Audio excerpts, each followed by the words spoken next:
Good morning, good afternoon. Not sure where you guys are jumping on from. Hopefully you'll join me. Today we're talking about intuitive eating. Just got a little music going before we get started. Hopefully you come on and join me soon.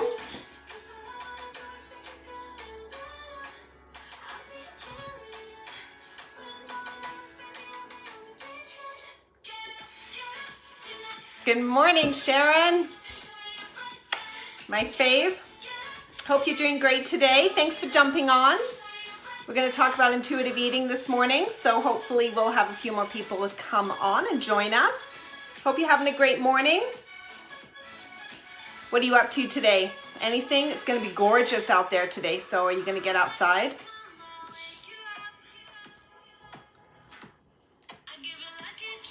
Let's hope a few more morning.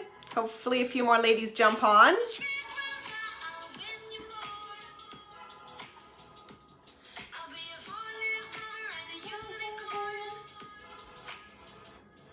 When you jump on, please say hi so I know you're here. I just see little numbers. I don't always see who's actually working on weeding the flowers. Yeah. Or you said wedding flowers. I'm assuming you mean weeding. So if you're jumping on, say hi so I know you're here, because I'd love to see you. Let me know where you're from. Today we're talking about intuitive eating, so hopefully you can join us. It's absolutely gorgeous. It's going to be a fabulous day here in Ontario in Canada. So Sharon's jumped on and she is going to be doing some weeding. I think I'm going to have to get out and do some gardening too. It's not exactly something I love, but no, wedding. Oh, working on wedding flowers. Oh, so nice. Okay, so yeah, it was wedding. Yeah, that's amazing. Oh my gosh, that's a lot of work too, I bet. So I'm gonna turn the music down and we'll turn that off. And so we'll get started because I don't want to hold the ladies that are joining us. I don't want to hold you up. And as always, this will be taped and put into our guides, which is usually right up at the top underneath the photo. Hey, good to see you, Maria. I'm so glad you could join us. Jumping on from the UK. I heard it's supposed to be snowing this weekend for you guys. So I'm not sure if that actually happened. We actually have ridiculously gorgeous weather today. I think we're going up to like 25 degrees. So we were just talking about how we're gonna get a little bit of outside work done, I'm sure, today. I'm just gonna close my blinds because I've got a really nasty reflection. Morning, Bev, great to see you. And hopefully that's a little bit better. So thanks, ladies, for joining. I'm going to get started because I want to make sure that we're respecting your time. For those of us, it's a Saturday, obviously, so we don't want to be stuck on our phones. Intuitive eating, that's what we're chatting about today. This one is really a good one. Yeah, it snowed a little bit last week. Oh my gosh, I bet that impacted your running a little bit. Maria does a lot of running, which is amazing. So she puts beautiful pictures of where she's running. So I get to see little bits of the UK countryside. So what we're going to focus on today, just so I always put this video on my YouTube channel too. So if you are on YouTube at all, come on over to Menopause Balance and subscribe. All the videos that I do in this group go onto my YouTube channel as well.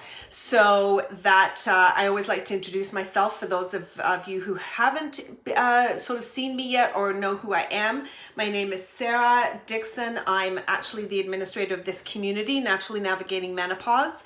And I put this community together when I certified as a holistic nutritionist because my journey through menopause was so difficult, and it continues to still be a work in progress. I'm actually postmenopausal now at 55. And so I really wanted to have a community where women could come together and really be with women that are going through the same experiences, and have a place where you can get a lot of information and tools on how to navigate your menopause journey naturally. I'm really a supporter of bringing in holistic, alternative, natural ways to manage your menopause. I was able to do it all naturally and did not have to work with medication or hormone replacement therapy. So that's something that I really wanted to share with other women. So this is why intuitive eating is a really important component, because it is all encompassing around our nutrition. And when we're navigating through our perimenopausal years as well as into our postmenopausal years, nutrition is absolutely vital. And when they say that food is medicine, it really does become that.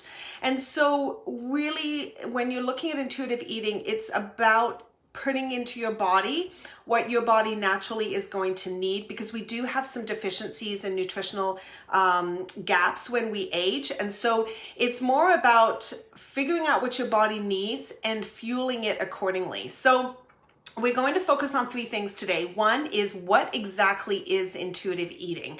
Has anyone heard of intuitive eating? If you have, let me know what you think or understand it to be. Just put it in the comments if you've heard of intuitive eating, yes or no, or if you want to share as what you think it is, that'd be great. So we're going to review the basics of what exactly it is. Then we're going to talk about the benefits of what intuitive eating can provide us as we navigate through menopause, mostly too around our weight, because we do have, as women, we tend to have some issues with our bodies. Thanks, Maria. Yeah, but not as details. Yeah. So hopefully today will really help. And really focusing on our weight management as well. I don't focus on weight loss because I think what's more important is balancing and aligning our hormones as we go through menopause. And as we do that, naturally, as we become more and more aligned and our hormones balance out through our holistic and natural interventions, then our weight tends to follow. So our weight gain is very specific to certain aspects of when we're going through this journey. So intuitive eating becomes really important. So yeah, Bev, you've heard about it, but you haven't really looked into it some more. It's a relatively new premise, I guess, and social media and obviously media has sort of brought it to the forefront a little bit, which is great. It's actually designed by dietitians, so it has a science background, which, as all of you guys know, I'm all about the evidence, I'm all about the science and understanding why this is so important and how we can help our bodies with it. And then there's 10 principles that come with intuitive eating that we're going to just quickly touch on. And so you have an idea of what's around the concept of intuitive eating. It's more about, like, I love that it says principles and not like not rules or anything like that. It's really just about encompassing these types of principles into your life to give you a little bit of an anchor as you start to build intuitive eating into your life. So I have a ton of notes, so I'm always going to refer to those because I can't remember it all, because there's a lot of content, and I want to get through this in a reasonable amount of time so I don't hold you ladies up. But always please know that this will be put into our Facebook guides. It will be probably put under weight management, as well as I may put it also, it may go into the Facebook Lives, but you'll find it in there. Always, as usual, please do not hesitate to ask any questions. If I don't see them as they scroll up, I will come back into the comments and answer them. And as always, please jump in and ask those questions. And if you are watching this on the replay, always feel free to comment as well, because I always come back and double check to make sure that everyone's has had an answer. So let's dive into it. I think we touched on everything. I just wanted to double check my notes. Yeah, I'm good. So we're good to go. So let's talk about what it really is. So intuitive eating is a non-diet approach, I guess is the way to best describe it. And it's really a non-diet approach to your nutritional needs. We're moving away from external cues that are being driven by diets and the rules around the diet that we would naturally go on. And we're coming back to what our internal cues are telling our body to do. So we're really listening to our bodies as opposed to being told what we can and cannot eat by the diet that we're currently on. And it's also about moving away our focus from the scales. That number on the scale can either drive us or completely derail us. And so neither of them are good. We shouldn't be eating based on the number that is in between our toes when we're stepping on that scale. So it's really about promoting health enhancing, like intuitive choices, creating a better body image, overall body image, and a better and healthier relationship with the food that we do choose to eat. When we reconnect to those internal cues, we are really listening to our bodies in like our natural signals, like when are we hungry? What is our body telling us that we're full? Why are we craving certain things? And when we're eating, how is that really making us feel? Like when we're eating a pizza compared to when we're eating a salad, how are we emotionally connecting to that food as well? So it's really important that we recognize that we were actually born intuitive eaters. And when you think about all those of us that are mothers, there's no schedule to that little baby's eating habits, right? They cry when they're hungry. They stop eating when they're full. And so it's really about their eating to their primal need. And so as babies, when we're first born, morning Penny, thanks for jumping on. When babies are born, they aren't restricted to rules. They eat when they want to, and they let us know when they want to be fed. And then they stop when they're done. And so we, as with a lot of things that we've discovered, what we were born with and what we inherently have in our bodies changes over time. And as we grow and as we've grown up, all of our different societal influences, even the way we were parented, and now even the way we do parent if we are mothers, it's really impacting. It's gone back to kind of disrupt that internal cue system that we were born with. And if you can remember, so think about this. When we were young, right, we were told to always eat our vegetables. And we couldn't get down off the table until we had finished or cleared our plate. We were told we can eat this, but we can't eat that. And so that, and even what we're getting from media, like that perfect model image of that perfect body, we are aligning ourselves with all these societal cues, and we're disconnecting from what our own body is telling us that it needs. And so for many women, we could need to eat 6 times a day. Other women may only eat a few times a day. So, and some women respond really well to little bits multiple times a day. Other women need a nice hearty portion. Yes, clear the plate is something I heard all the time, right? So what's the big rule in your family? Like, when you think about when you were growing up, what was your big rule? I couldn't get down from the table or get away from the table until I had finished my plate.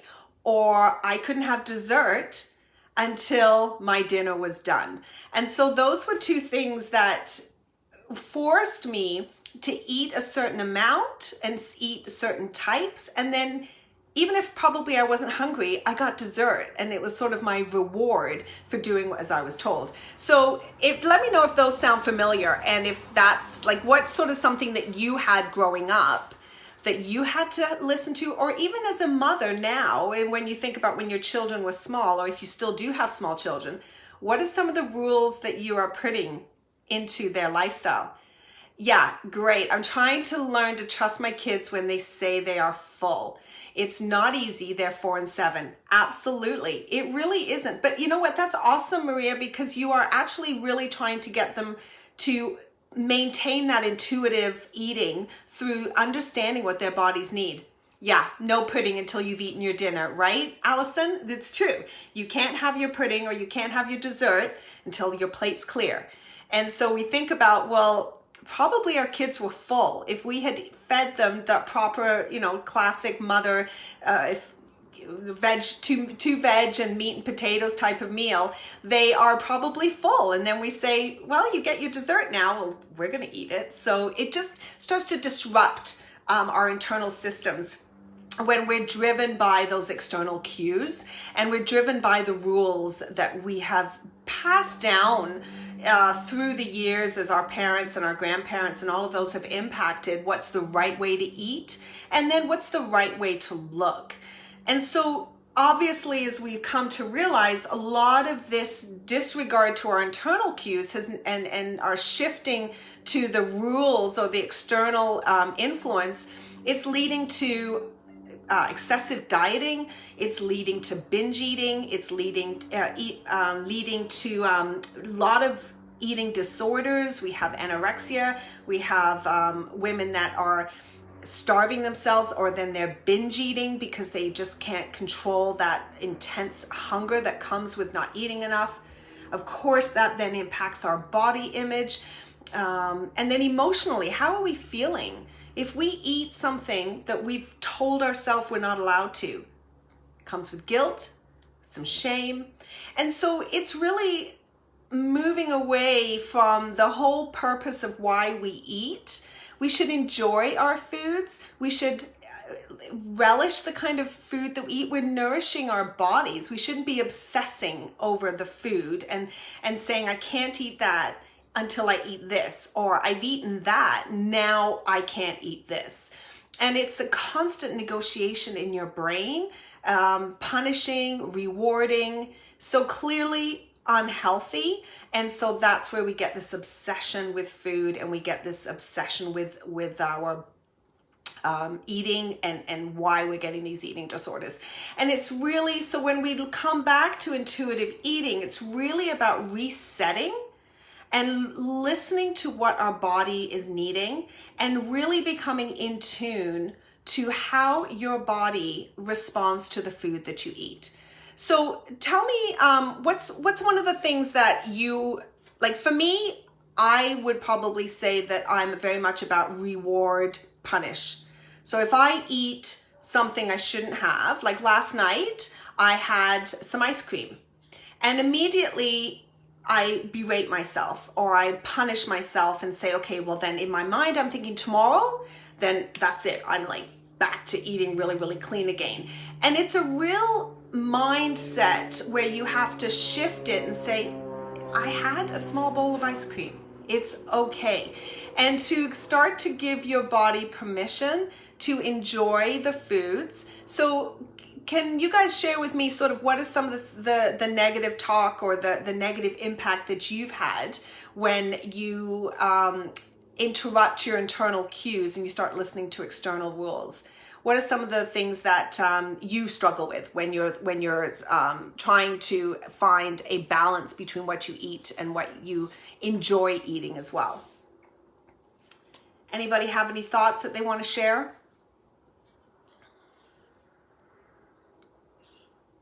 Okay, you guys are quiet. That's all good. So the next thing I wanted to do is chat about the benefits of intuitive eating, and physically as well as emotionally, what are some of the benefits that you can get when you start shifting over to an intuitive eating kind of approach to your nutrition. So studies have shown, and which is really kind of cool because they've actually started to research this intuitive eating concept. And so when you are eating more intuitively, based on your body's needs, based on listening to your hunger cues, based on listening to whether you're full or not, we are discovering now that it's impacting our whole cholesterol panel. And so, as you know, there are two types of cholesterol. There's our happy cholesterol, which is HDL, and we always want that to be high. And then there's our lousy cholesterol, which is LDL, and we want that to be low. And so it's improving our HDL. It's actually lowering our LDL. That's great, Penny. Yeah, I don't eat past 7. So why don't you eat past 7?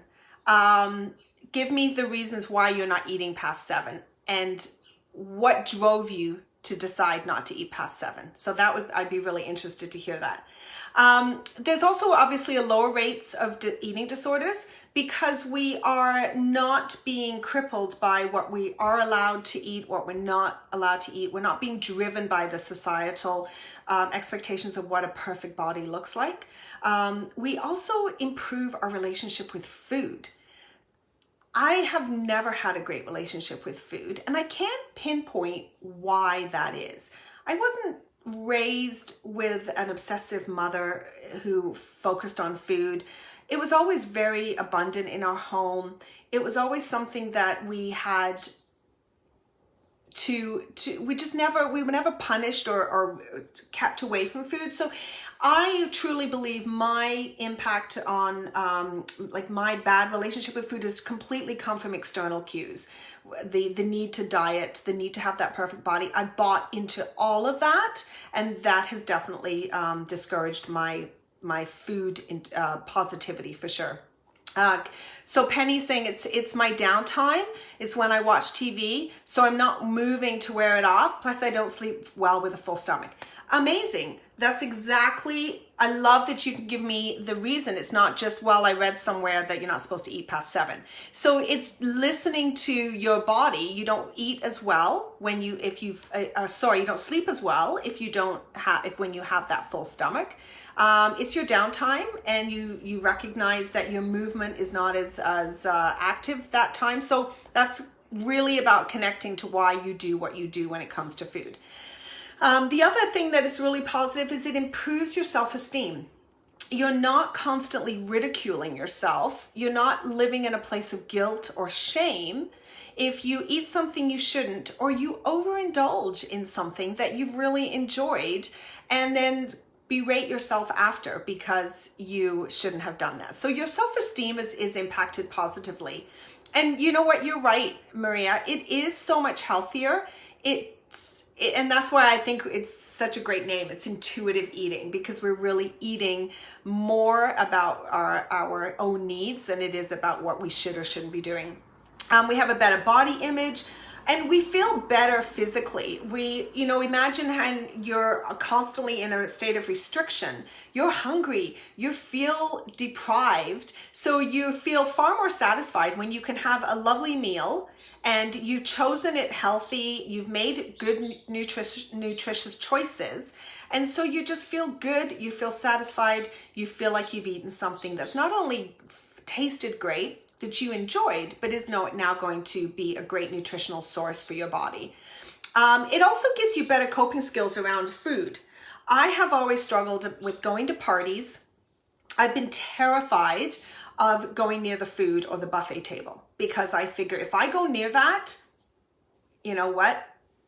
No hold barred. Like, I go in deep dive, constantly going back. And I have actually declined parties because I know there's going to be an amazing food buffet, and I'm petrified that I can't control myself and I'll just gorge, and I will end up feeling unhappy and stuffed and bloated and disgusted, and then along comes all the negative talk. So it's really about learning I can have some of that food, and that's okay. And then I can listen to my body and go, I've enjoyed that. I don't need any more, and I can let it go. And so better coping skills around the food you eat is really important. And all of that removes all those crazy antics that we get up to, right? Yo-yo dieting, when we are obsessed with that scale number. And also we're just focusing on restrictions. And so all of the benefits of intuitive eating really reflect our ability to take back the control and not let food dictate where we go and why we do what we do. Bev, yeah, love food, never dieted, but my downfall is addicted to sweets. Oh, you are preaching, girl. That's how I am. I am addicted to sweets. And you get disappointed in yourself if you don't eat enough veggies, and that's really true. I'm just going to tap here. Yeah. So that's really true, because we shouldn't feel disappointed. And if we were to take sort of a helicopter view of what we eat over a 5-day period, for example, you would probably be pretty surprised if you're intuitively eating.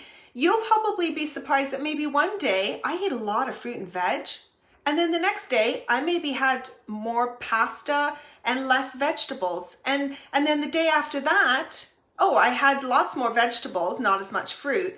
But it all sort of balances out. When you're looking at intuitive eating, we are talking about not eating the same thing all the time, or having to say, I need X amount of veggies, I need X amount of this.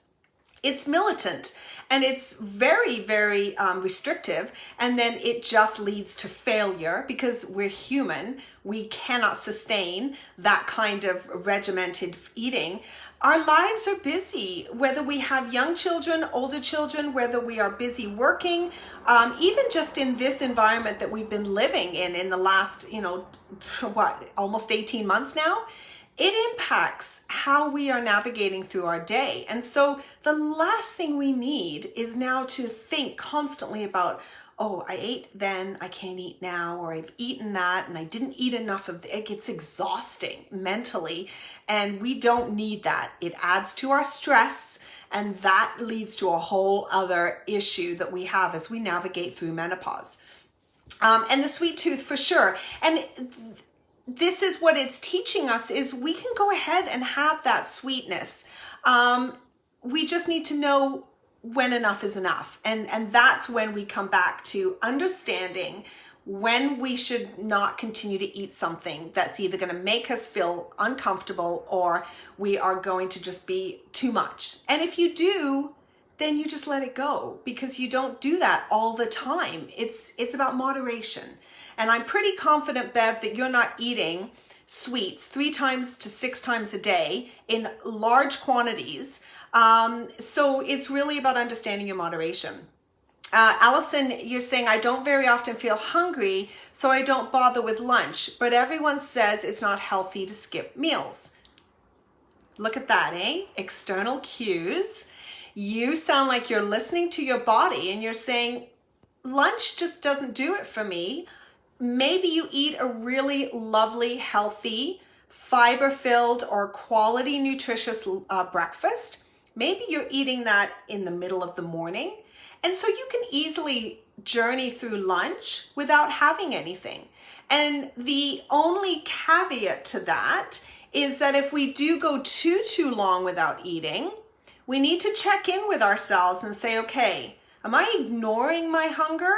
Or because I'm so busy and I don't have time to eat? Or am I feeling okay?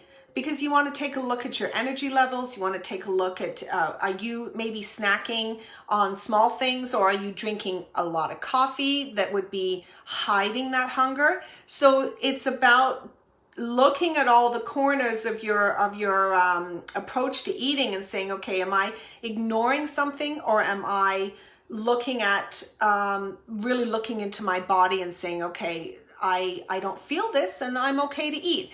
And as long as you've got your energy, Allison, and as long as you are feeling great and you're really honestly not skipping meals because you're too busy, or you are filling that hunger with like coffee or something like that, then it's all about what your needs are. So that's when you come back to say, I feel great. Thanks for being concerned about me, but I'm okay not to eat lunch.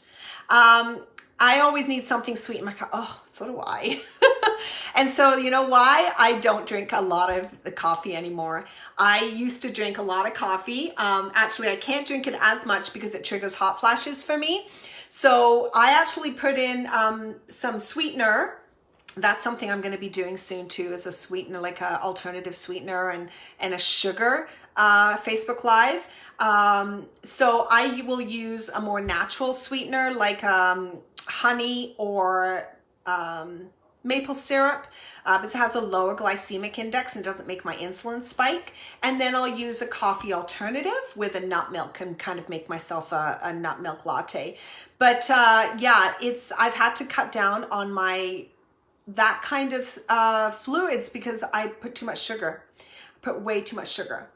Yeah, and stevia is a great alternative.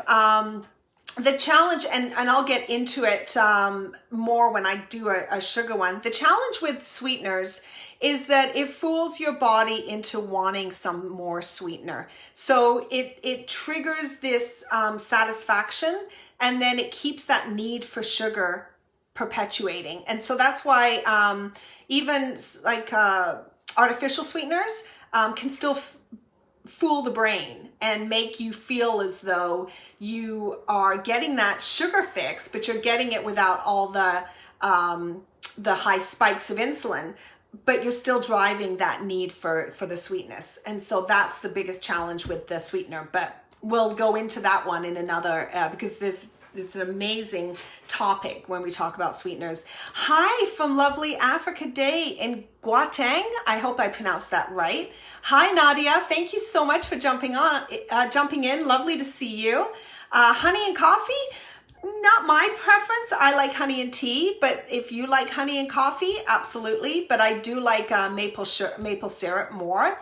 You don't have coffee in your sugar, but something on the side. Oh, something on the side like a cookie. Sure, if that's what you like, go for it.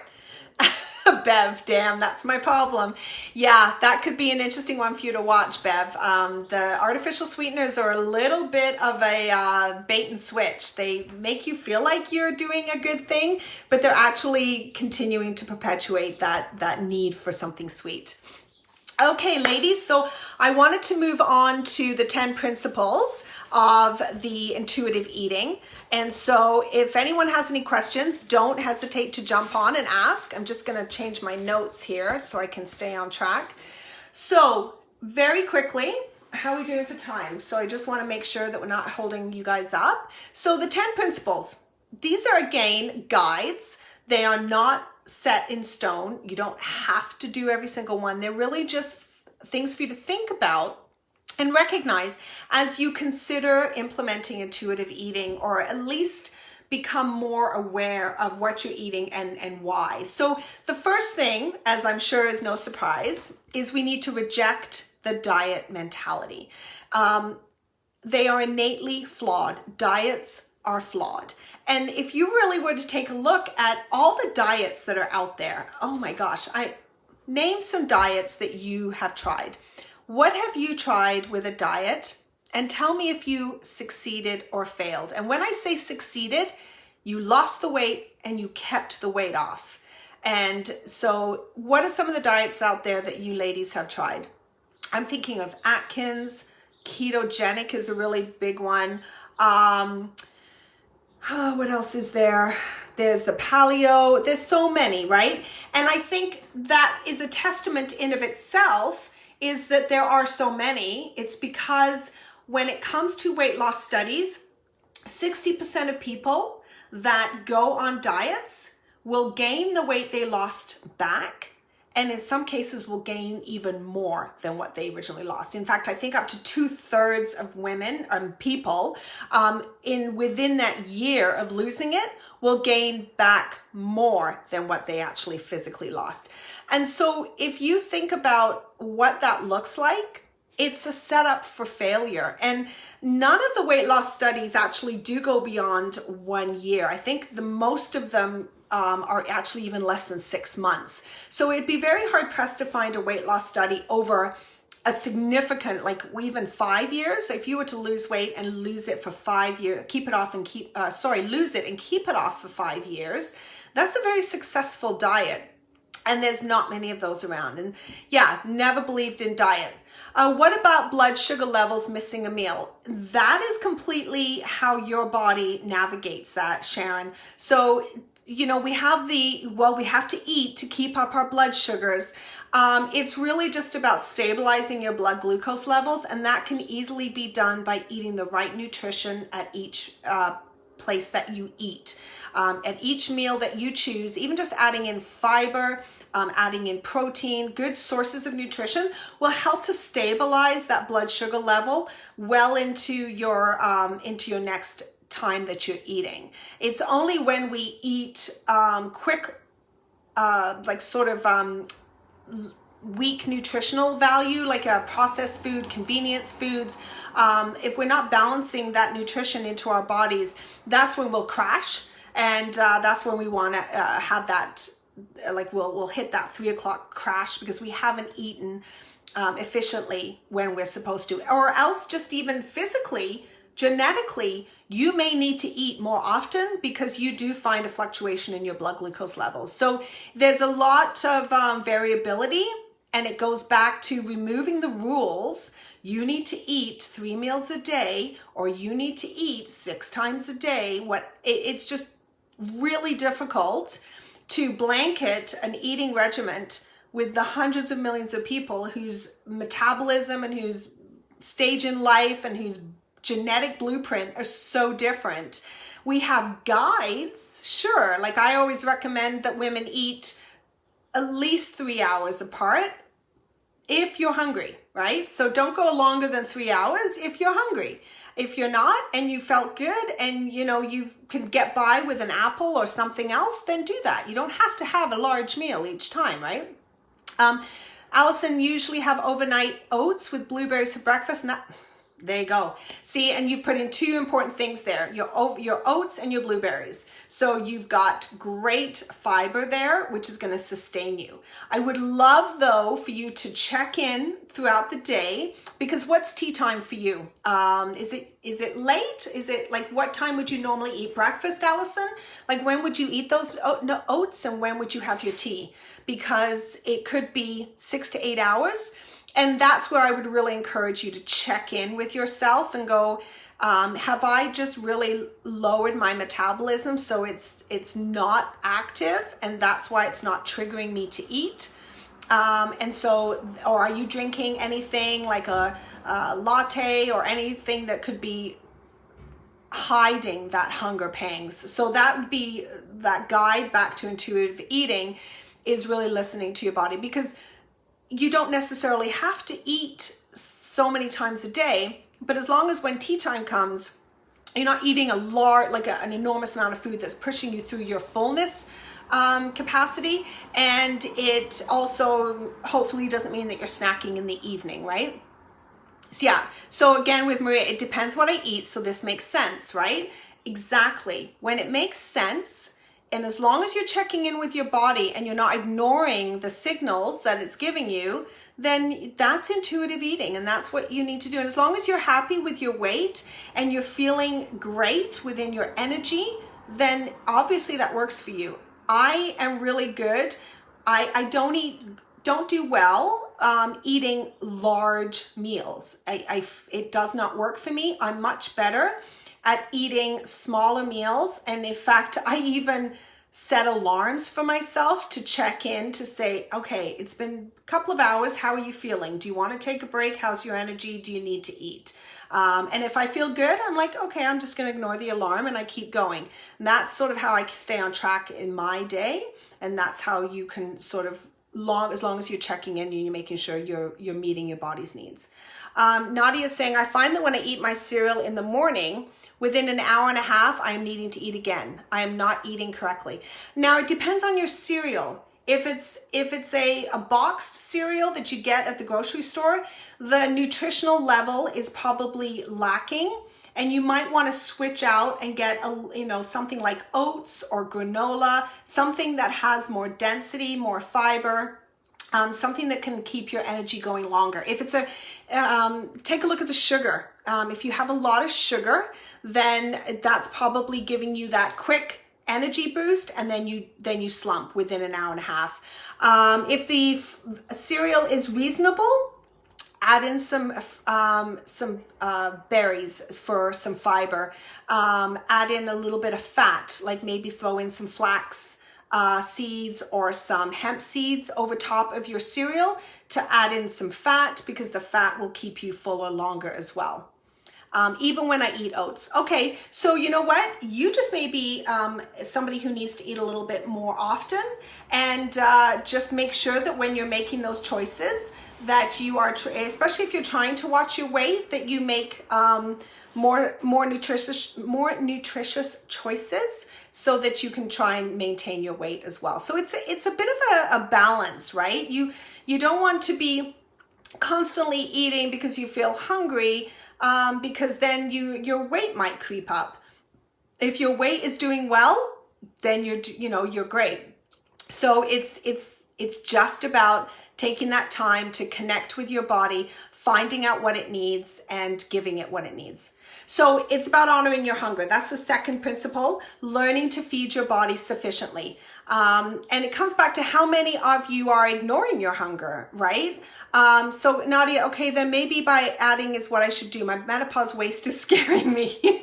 Yeah, so this is where we sort of have that ebb and flow. If you feel like you're eating a lot and that waistline is representing a little bit of growth, then you need to take a peek back and say, okay, there's some choices I'm making here that are adding a little bit of weight. And so I need to reconnect back, honor my hunger, listen to what I need, because underfeeding as well as overfeeding can create problems, right? If you're not eating enough, that's going to fuel this sort of intense hunger that's going to create this need to overeat. Or if you're restricting yourself from eating certain things, your body's going to push back and start craving things, which is going to force you to eat things that you wouldn't normally want to eat. So your body's going to tell you when it's hungry. You've got to really listen to it. And for me, that's been a big challenge. I went many, many years starving my body, not feeding it and ignoring the signals. So it's almost gone into like, screw you then. I give up. I don't even want to tell you when you're hungry anymore because you ignore me anyway. So that's why I've had to really reset and listen and kind of go, okay, I do not feel hungry, but I didn't eat since 9 o'clock this morning. It's now 2, and I'm really struggling to pay attention to what I'm doing here. I don't feel hungry, but my body is giving me other cues. I'm getting irritable.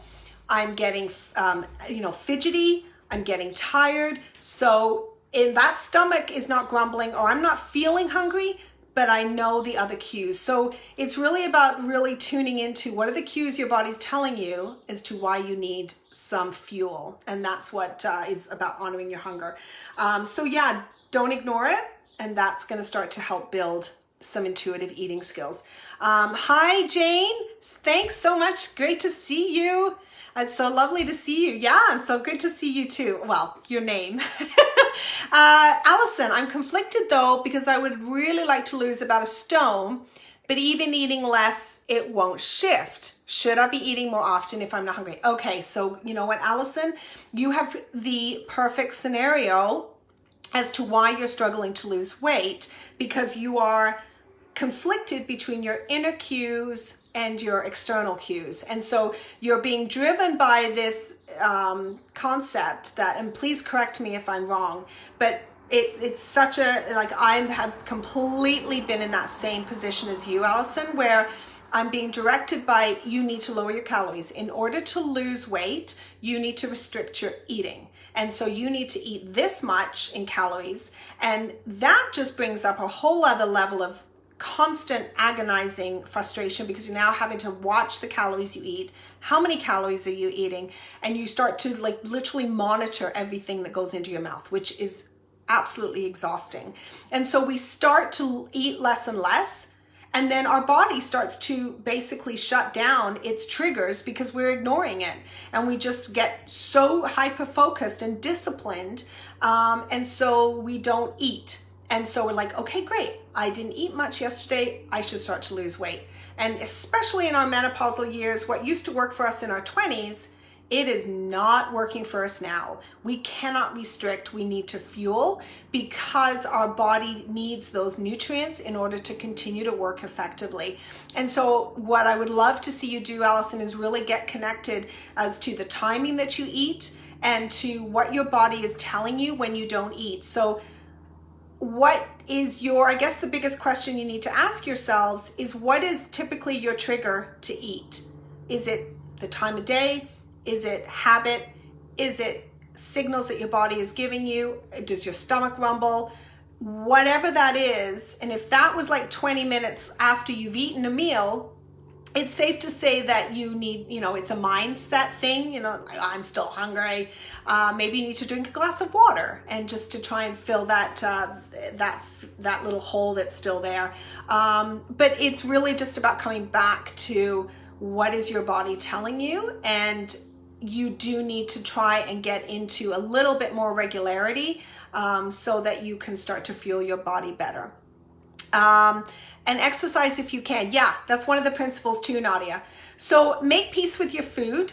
Give yourself permission to eat. So this is principle number 3. Give yourself permission to eat when and how you want, right? So we don't want to have this concept of forbidden food. Like you can't eat that. Oh, I'm really craving it. Sorry, not allowed.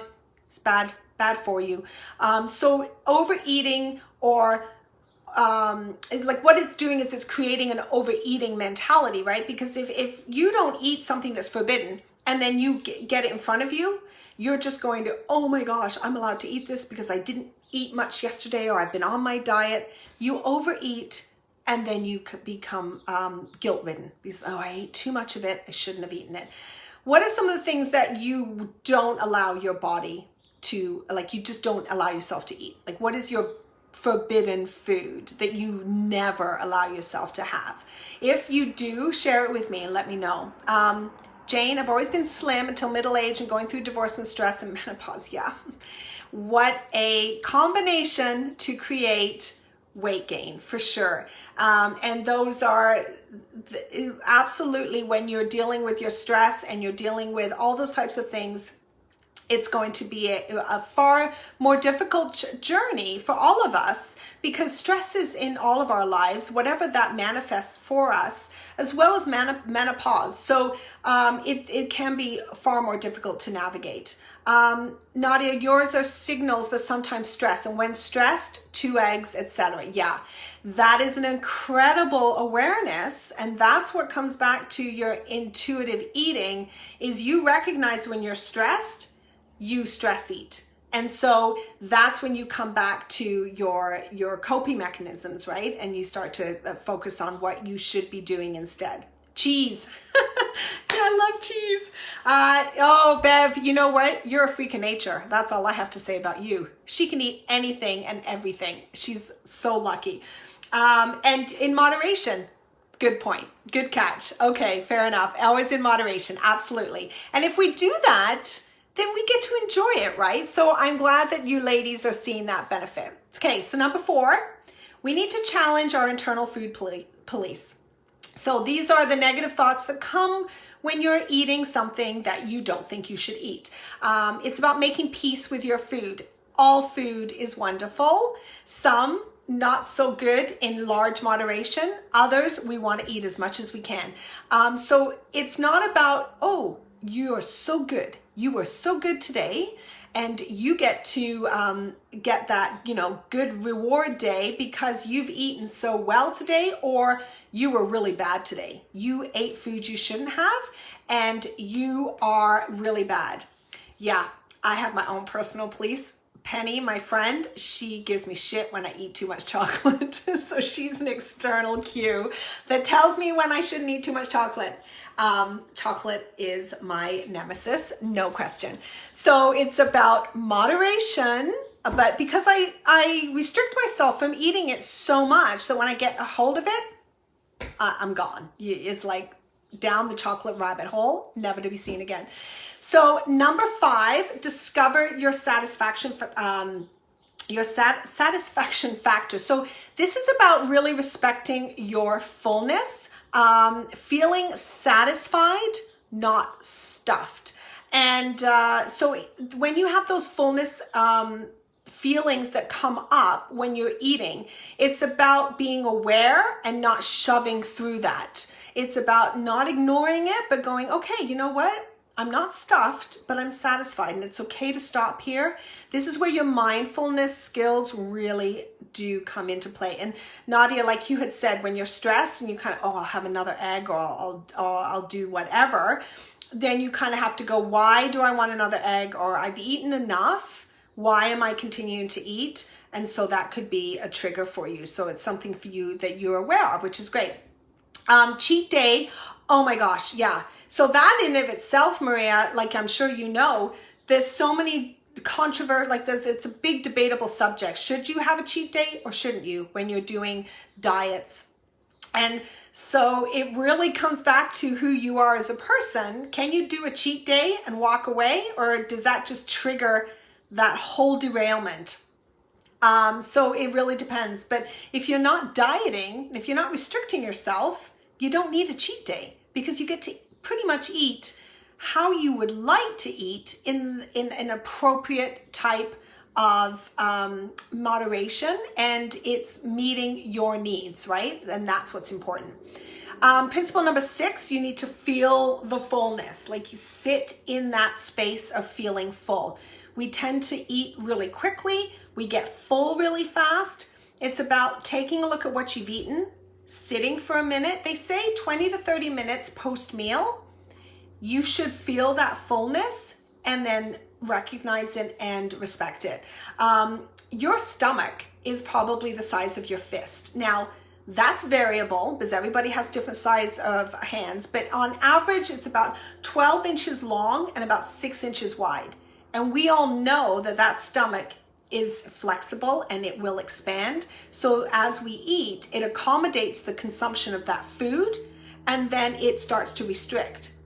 But if you keep pushing and pushing and pushing, you're going to continue to expand your stomach's capacity to eat way too much. And your level of fullness, or your trigger of fullness, is going to get, is it higher? Like you're going to eat more and more and more before your body says, okay, you're full. Whereas if we keep our stomach the size that it's supposed to be, it's going to intuitively say, okay, you're full, you need to stop eating.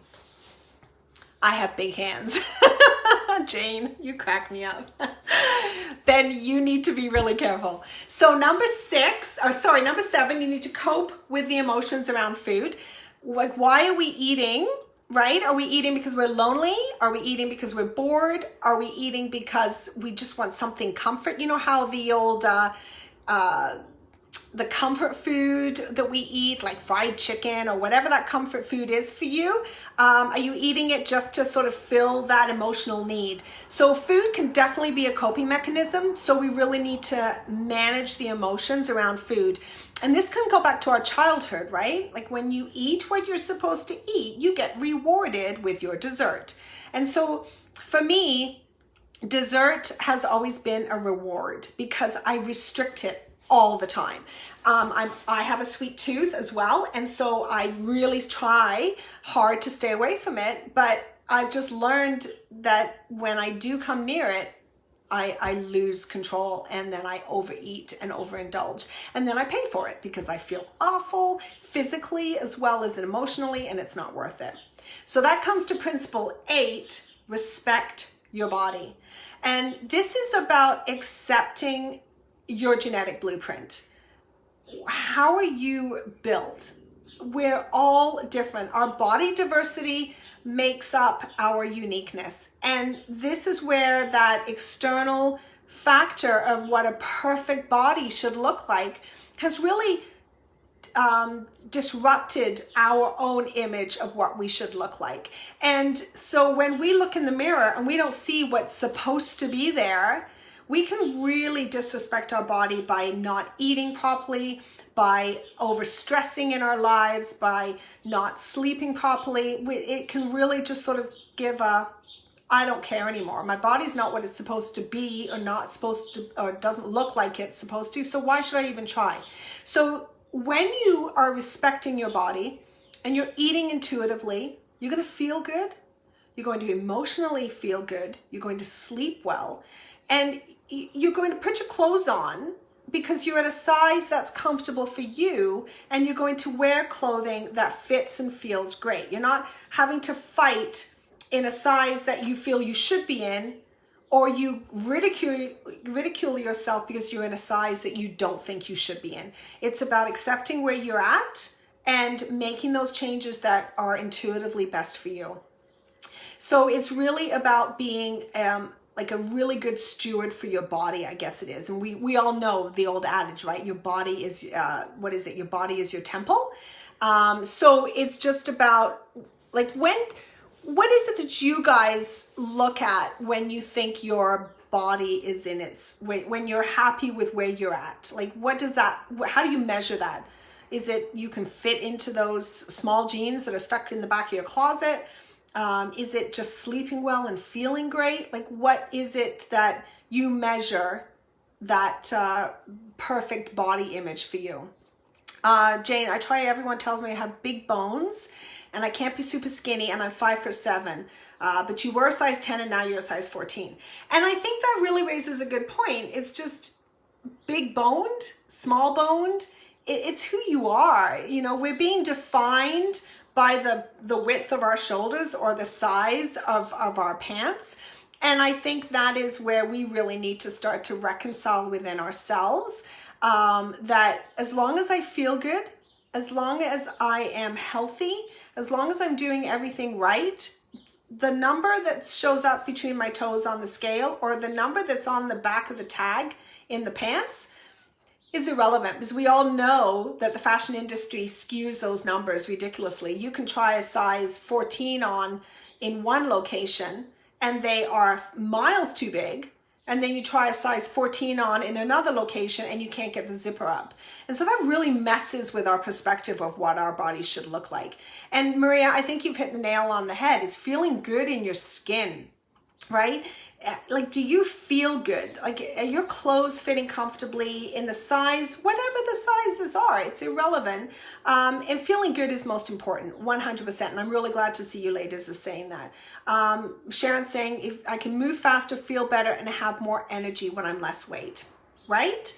And so we know when we feel good and when we don't feel good. We know if we have a little bit of extra weight, but it's about listening to our bodies and what they need, and also about recognizing how we feel. So the decisions that we make in terms of changing our weight, if that's what you want to do, are based on all the right premises, all the right drivers, and based on what you want to do, not what other people expect you to do. So number 10, movement. I think Nadia mentioned exercise, but this is so important, but not because we want to over exercise to get those calories down. So we've eaten this amount of food and oh my gosh, I've eaten too many calories. Now I have to exercise to get rid of those calories. That's not the exercise or the movement that we want to promote. We want to promote movement for overall health, to help reduce our cardiovascular risk as we age, which is a really high risk bracket that we become. We want to work with weights and build some strength because we want to reduce our risk of osteoporosis. So it's really about moving for the betterment of your health, as opposed to exercising to get to get the calories down or to lose weight. We know, studies have shown, and evidence is out there that says you do not have to exercise to lose weight. You can gain that weight loss through nutritional changes and just by walking or being a little bit more active than you were before. My neighbor got a dog. He lost 30 pounds in 6 months. All he did was start walking Scotty, this little cute thing. That's all he did. He didn't do anything else except start walking. And he said he and his wife started to eat better because they were feeling so unhealthy. He didn't go on like a major crazy over exercising program. He just started moving. And so regardless of what you do, whether it's nutrition or whether it's movement or both, it will make a difference. So we want to make sure that we start to move. And then finally, it really comes back to number 10, which is really the most important one, is honoring your health through nutrition. Healing your relationship with food. If you do not have a great relationship with food, then you want to start healing that right away, and understanding that food is your fuel. It is a source of goodness and it's what your body wants. Taking a look at like a helicopter view of what we're eating. Some days we're going to not eat great. Some days we're going to be busy, stressed, distracted, and we grab something super easy. Okay. Next day, we're like, hey, you know what? I didn't feel great after that because I didn't sleep well because I had that food that upset my stomach. Today, I'm going to go and eat this. I feel better. And it's just about the ebbing and flowing of what your day is like, always recognizing that you don't have to eat perfectly in order to be healthy and in order to be slim, but you do need to eat that's best for your body. And whether that's timing, the types of foods, it's just really starting to figure out what you're doing instead of blindly eating because you're supposed to eat, or blindly eating because certain things, because this is how you're going to lose weight. You don't want to put an agenda to your food. You don't want to indicate that everything you eat has, like, you've got to do it for a certain reason. And remember, most importantly, it's progress, not perfection. We are humans. We're a work in progress. We're always evolving. We're always working on becoming more intuitive in everything in our life. And eating is definitely one of the major components that can impact so many other elements, especially as we go through menopause. Really take a look at what food is potentially triggering certain symptoms.